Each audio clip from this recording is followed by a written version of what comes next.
Hello and welcome to Common Ground, an inside look at Suffolk County. I'm your host, Sheriff Steve Tompkins. So yesterday was the big election day, and quite the Donnybrook that it was. It was a lot of fun for some of us, probably those that are watching.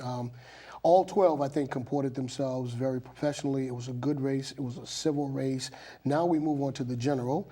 We're down to the two finalists, and from what I'm told, the gloves are about to come off. And so to that end, we have two practitioners of everything political, and that would be Howard Manley to my left, and then to his left is Joe Heisler, television host here at BNN, Talk of the Neighborhoods. I know you've all seen it. It's a great program, and so we're going to get right into the meat and potatoes of it. Let's start with you, Joseph. What did you think of last night's race? Well, maybe I'm the only one. I was not surprised. That's pretty much what I thought. It all depended on turnout, but if the turnout was low, and it was higher than it was 4 years ago, no doubt about it. But unless it went up into the 150,000 range, then it was anybody's guess. If it's closer to 100,000, which it was, right, then the ground game comes into play. And I think clearly Marty Walsh had the best ground game, and John Connolly was not far behind him. Yeah, I thought I was a little bit surprised, to be honest. I think at the beginning, I went and suggested to people that I thought that Suffolk County Dan Connolly would be the guy because of his experience of running a major city department, his ability to raise money, and all his friends in high places. But his campaign never really sort of took traction, and it never really got beyond. I remember one columnist at the Globe said that his biggest problem is that he's got to learn how to address people without giving them the impression that he's trying to arrest them. And so that sort of stuck with him, I think, throughout the state. And I was also sort of surprised. I thought Connolly would be in, but I thought Charlotte would run a better campaign than what she was able to muster. And she still came in third place. Mm-hmm. And this is where the ground game comes in and the turnout and all that sort of stuff. But I just thought that the questions about her lack of ability to articulate a clear vision was really surprising to me. Are you of the same mind insofar as Charlotte is concerned? I always saw the potential there, and I think she was a little tentative when she started, and part of that is a comfort level. She has not been an elected official for a while. She was late into the race. I think she was the last major candidate to really announce. It takes a while to ramp up, and it takes a while to kind of get in that comfort zone. And she was coming, obviously. I think she made up the most ground somewhere. Either her and John Barrows did very well, but she certainly came on. But unfortunately for her, too little, too late. Well, let me ask you this before we go back to Howard. What does that say about the perceived new Boston or a person of color being the mayor of this city? That was all the rage. That was all the talk. What happened? What do you think the Achilles heel was that she was not able to fulfill that kind of prognostication? Well, I think there's a couple of factors in play here. If you look really closely at the numbers registered, the numbers likely to vote in a preliminary election, while people of color are in a clear majority in the city of Boston, and technically a majority of those who are registered to vote, those that were likely to vote in a preliminary election or primary, whatever you want to call it, they were not a majority. And therefore, any candidate, especially in a large field like that, they did need a crossover vote. It could not be a straight, race-based, ethnicity-based vote. It didn't work. And I think she attempted to kind of bridge that. And in the process, no one was happy. Well, see, I think that's the whole thing. In terms of a bridge builder, she is not that, because she seemed to be a little wishy on this and a washy on that.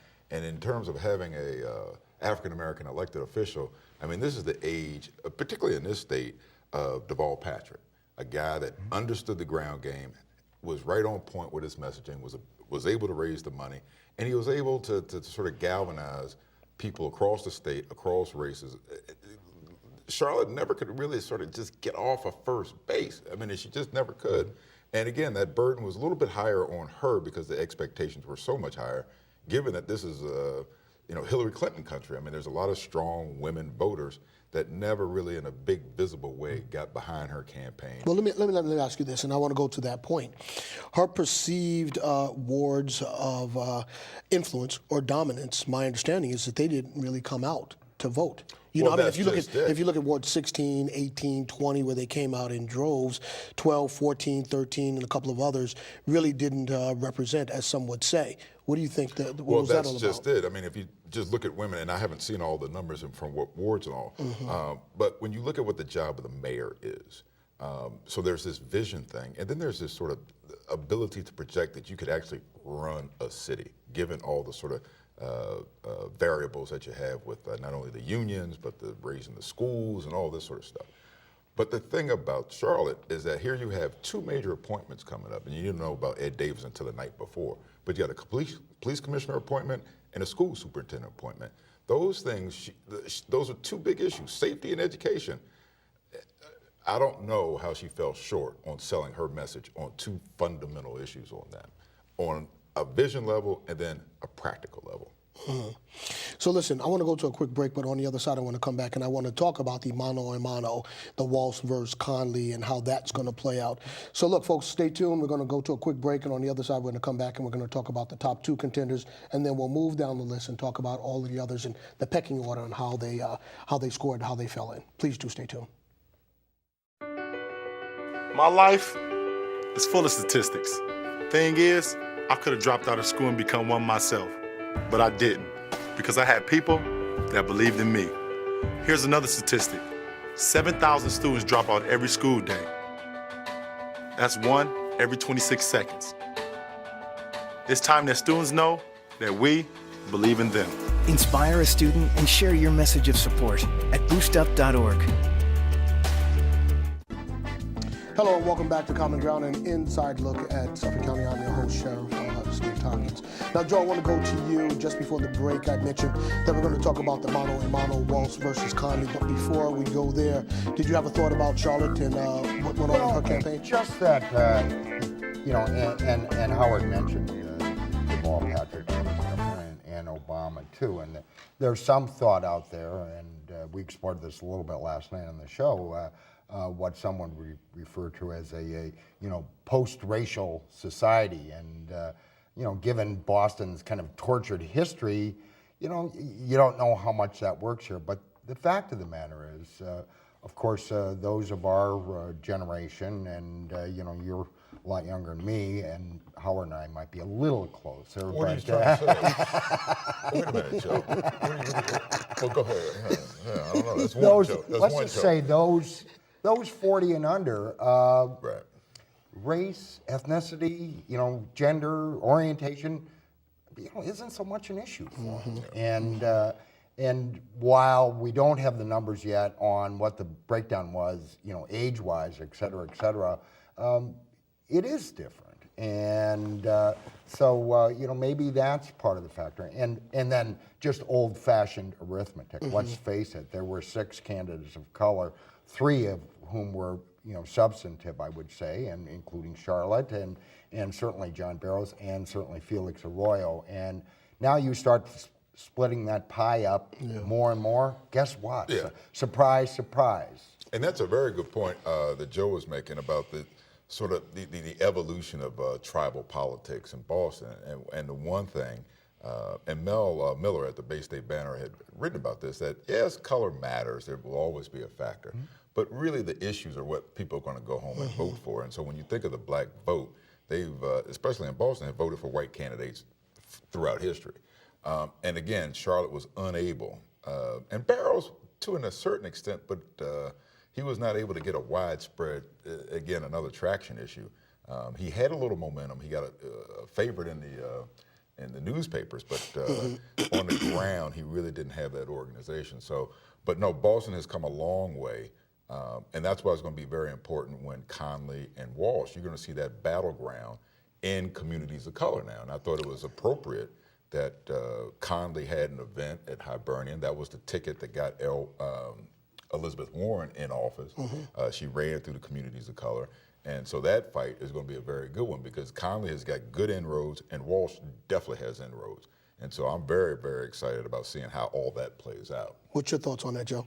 Well, there's no doubt. I mean, I think that's the largest demographic group in play. And again, not to bring it down to that, but again, it's likely to split, to fracture. Right? Everybody has their own kind of allegiances based on other things, and certainly now race is no longer a factor in that. So, Well, actually, what I was talking about more so is these two guys going head to head now. Yeah. Do you think that the elbows will really become a little sharper and that they're going to go at each other a little bit stronger? I mean, if we talk about the civility in the first half, is that going to be absent in the second half?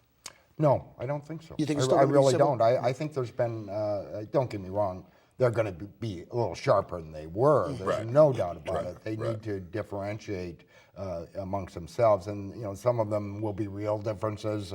Some of them will be differences they'd like to have. But yeah, there'll be some of that. But generally, I don't see this degenerating into a real dogfight. Now, I've been wrong before, but there was a lot to be said, and there's a lot of different forces kind of pushing to keep it civil, so to speak. We shall see. And I think the electorate here, it wants it to be civil. I mean, no one wants to get into one of those just national campaigns. And the good thing about this race is that there are no Republicans running. And that is always a litmus test for me to see just how low can you go in terms of political campaigning. Okay, then. Yeah, I'm well, saying. Well, there's no, and neither of the candidates has been caught sexting or anything either. There you So, go. it's a little. well, this is not New York, so Yes, a it is. little different here. But I differ with you guys a little bit. I think each guy is going to mess each other's hair up just a little bit. I think it's going to get a little more aggressive because now you really have to hammer home what your points are, and so what you stand on your issues. And I could see Conley going after Walsh on the whole union thing and really trying to turn people's thoughts, impressions about him, just going to basically be accountable to that. And Marty is a fighter, and he is definitely going to swing, and he's going to swing hard, and he's going to come back at John, and he's going to challenge John, I believe, on more than just education. So clearly that was his bailiwick, that was his issue. But now let's really explore all of the other issues, and I think if there's any weaknesses there, Walsh is going to really try to exploit those. Yeah, I think you're probably right. I also think part of the game is going to be getting these candidates to endorse. I mean, I think that battle for constituencies as exemplified by sort of the turnout. I mean, Charlotte with 3 players, I mean, she's a factor in this. Yeah. I think Barrows can be a factor in this. Yeah. Conley, the other Dan Conley. Dan Conley. And then Robbie Consalvo. Let's not forget the big guy, Tommy Menino. He's not just out of the picture here. I mean, he's let it be known that there are going to be some standards and he will weigh in. And so, but it's just a great, great time because it opens up so many other races here and you don't know what these folks are going to do. Michael Ross ran a credible campaign, came in, 7th, 8th place? But what's he going to do now? So I don't know. And I think with the coming Coakley, and that's the good thing about politics as well. Charlotte, as bad as she was not bad as Coakley when she ran against Scott Brown the first time. And guess who's running for governor and who's probably going to have a pretty good So shot. do you think there's an act 2? Oh, there's for always Charlotte. in politics. Oh, Because yes, actually, I had yes. a young lady mention to me today that now she can get ready for 4 years from now. That she can start really getting her organization if she were inclined to run again. Do you think she would consider running again 4 years down the road? Well, actually, let me ask you this question. Do you think the next mayor, whether it's Walsh or Conley, is going to be more than a one-termer? Well, in all likelihood, because it's still a small city and incumbents wield inordinate power in this city. So does that mean